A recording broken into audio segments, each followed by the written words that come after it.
എല്ലാവർക്കും ക്രിസ്തുയേശുവിലുള്ള വന്ദനം അറിയിക്കുന്നു.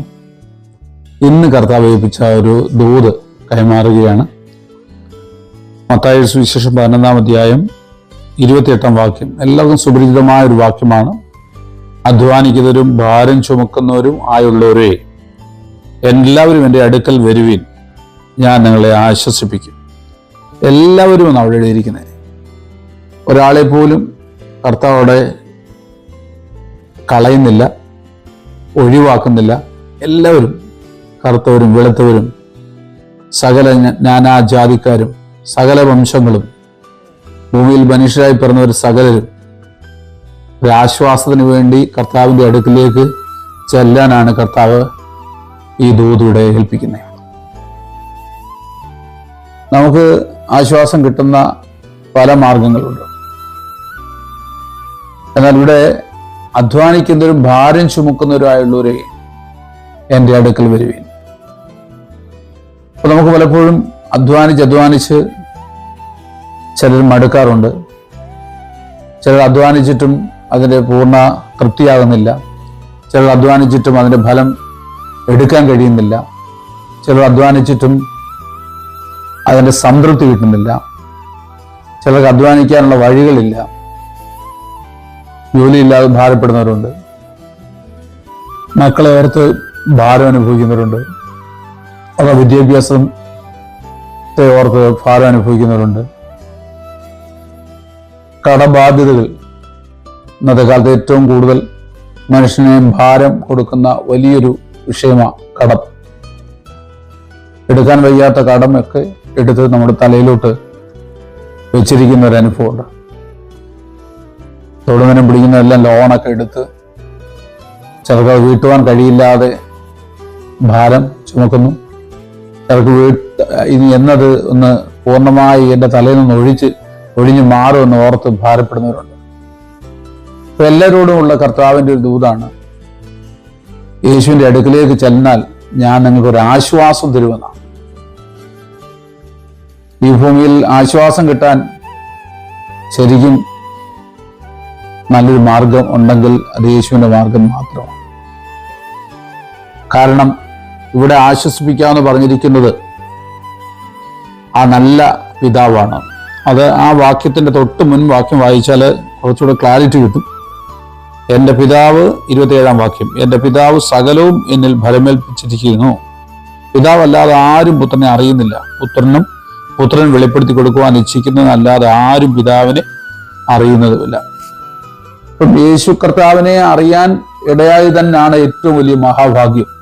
പിതാവായ ദൈവം നമ്മളെ സ്നേഹിക്കുന്നു എന്നുള്ള അതിന്റെ തെളിവാണ് നാം യേശുവിനെ അറിഞ്ഞത്. യേശുവിനെ അറിഞ്ഞ നിമിത്തം ആ പിതാവിന്റെ സ്നേഹത്തിലേക്ക് നാം വന്നിരിക്കുക. ഈ ഭൂമിയിൽ പിതാവ് കരുതുന്ന പോലെ ആരും നമ്മളെ കരുതാൻ കാണത്തില്ല.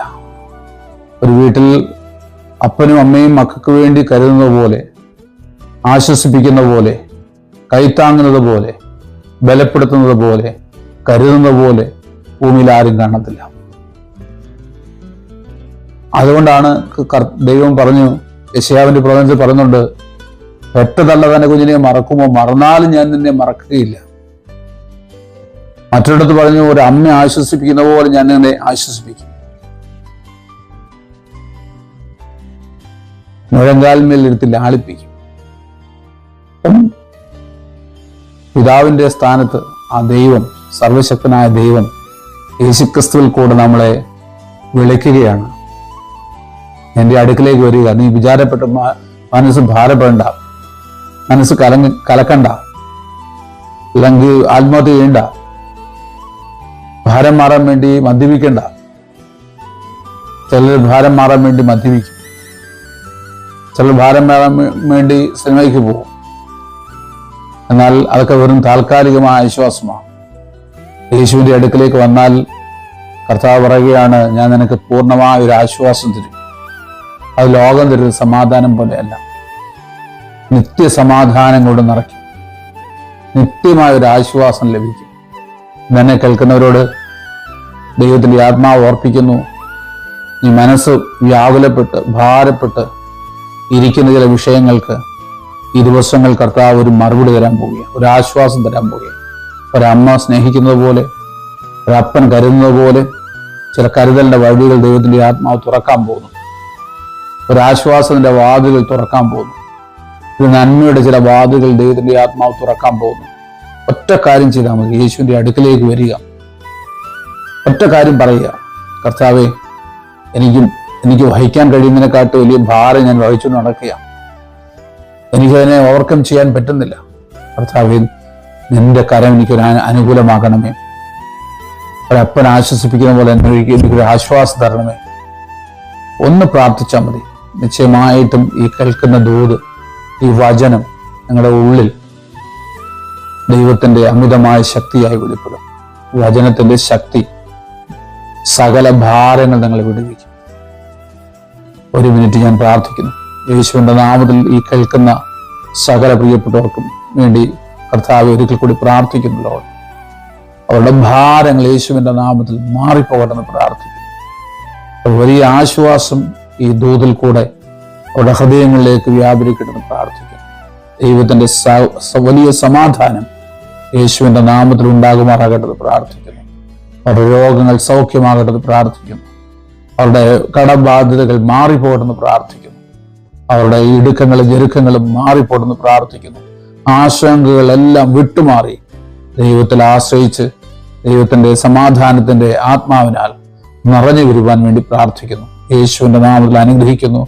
ഈ വചനങ്ങളാൽ കർത്താവ് അനുഗ്രഹിക്കുമാറാകട്ടെ. നിങ്ങൾക്കിത് സന്തോഷമായെങ്കിൽ, ആശ്വാസമായെങ്കിൽ മറ്റുള്ളവർക്കും ഈ വചനം കൊടുക്കുക. കർത്താവ് സഹായിക്കട്ടെ. യേശുവിന്റെ നാമത്തിൽ ആമേൻ.